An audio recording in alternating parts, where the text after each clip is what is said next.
Welcome back everyone, Mariah here, and in today's video, I am going to be getting into my prediction of how I see Bitcoin price movement over the next few days into the new year. So one thing to take into consideration is the fact that many people may not want to sell their Bitcoin or other assets at the moment. You can also apply this to the situation with the stock market as well, because they don't want to pay taxes in the near future. For example, whether it's short-term or long-term capital gains, if you sell any assets between now and the end of the year, you're going to owe those taxes by April 15th of 2021.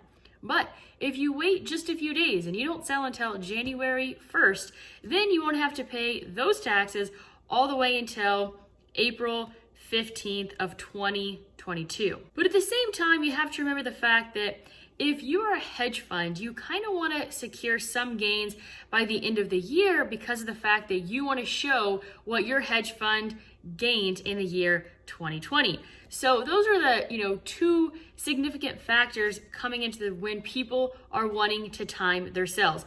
But what we're going to be getting into today is where I see Bitcoin going in the next few days.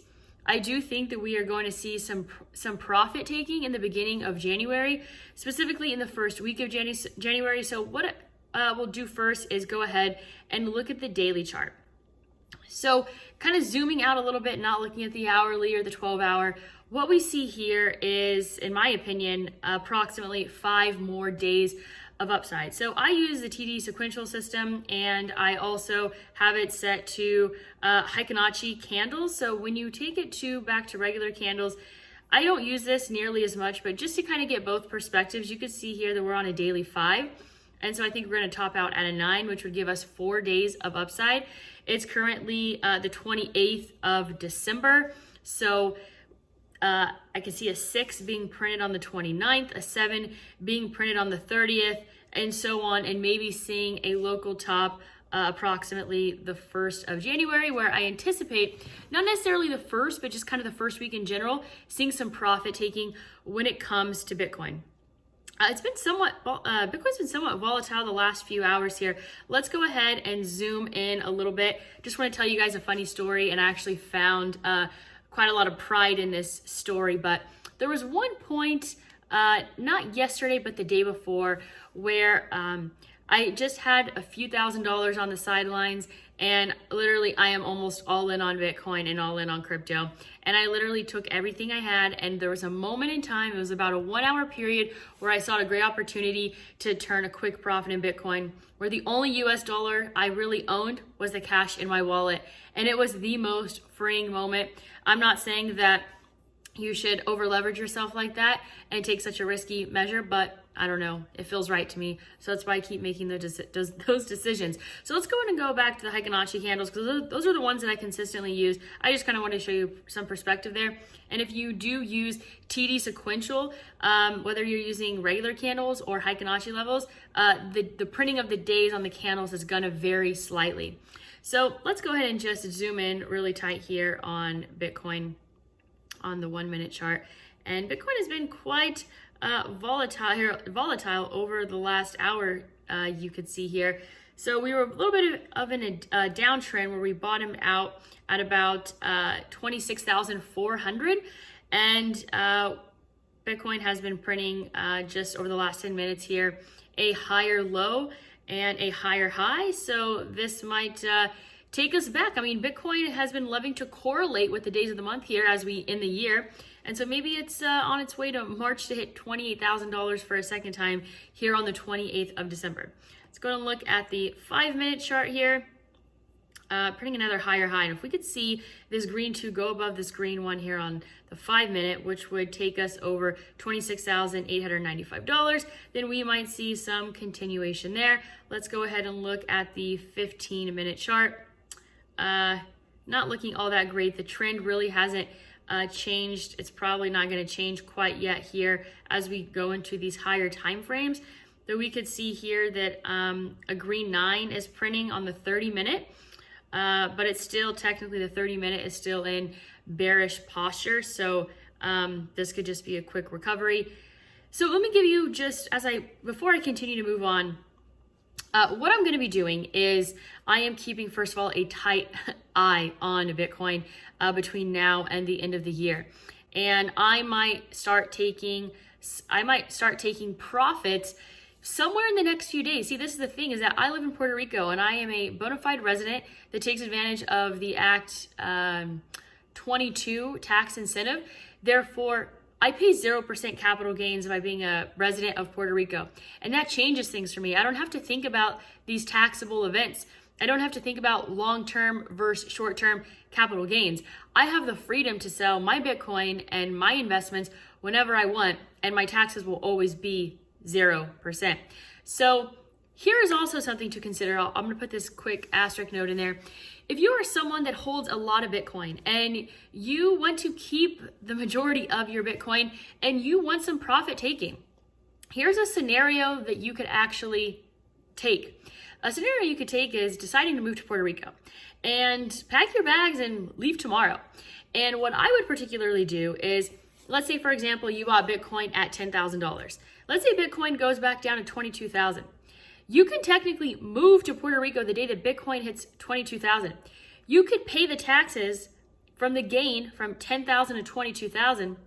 And then that puts you in the perfect position that if Bitcoin goes from 22 to 100, you can pay 0% capital gains on that. So you could ultimately make your moving day of when Bitcoin has a pullback, so you pay the least amount of taxes as possible, and then you pay from then on out.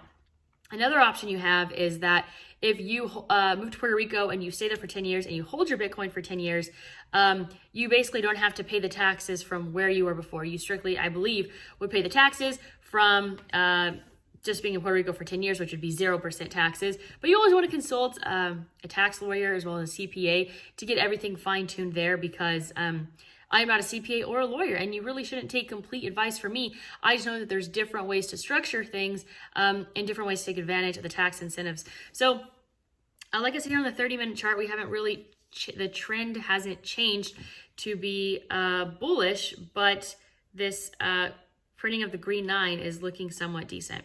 So 1 hour chart here is also looking quite bearish. This might not be a bad moment right here to take a little bit of profit, mainly because we could see a few more hours of downside.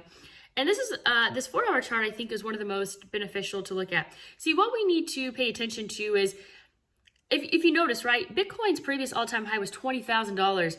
Ethereum's previous all-time high was $1,400. As you can see here, Ethereum's at $723. It's still 50% down from its all-time high. What typically happens in the cryptocurrency market is, as soon as we see Bitcoin trading and moving sideways, that's when we start to see things picking up on the altcoin side. So be very aware of that if you're someone that is wanting to maybe take some of your Bitcoin gains and go into altcoins and other coins.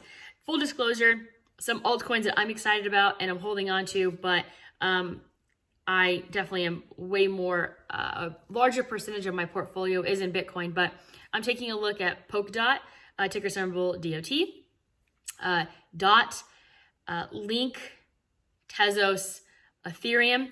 I think it's always important to keep in mind that there is a big possibility that Ethereum will take over the Bitcoin market cap in 5 to 10 years. So if you want to position yourself to take advantage of that, that is absolutely always a possibility. So on the 4 hour chart, Bitcoin's kind of moving sideways, which is telling me that it is absolutely possible that we could see even more money going into altcoins. So let's go ahead and take a look, move on to the 12 hour here. We're a candle, a green 8 on the 12 hour. So very possible that we're going to be getting a red 9 soon. And then on the daily, like I said, is that we ultimately still have, a potential of 5 more days of upside. And that's going to take us to the very beginning of January, where we might see a lot of people take some profit taking. So Bitcoin's up here, it's had quite a bit of movement in the last, like I said, hour or so. So we saw it, bottom over here in the short term at 26,400, and we see it right back up here to 26,900. I've been doing a small amount of trading today. I sold some at 27,000, bought back around 26,600, and so I've been trading, less than a Bitcoin all day, because for me, I don't necessarily think it's worth it to be trading all that more than that, because I want to be taking out a larger position in the coming days. Like I said, Polkadot is one I'm really excited about. For those of you that don't know, on Kraken, you get basically a 12% staking reward by staking Polkadot. So that's another option for people to earn a bit more crypto. So let's go ahead and take a look here at the daily. So things are looking good here on Polkadot. This might be one that, I scale a little bit out of Bitcoin and put more into Polkadot.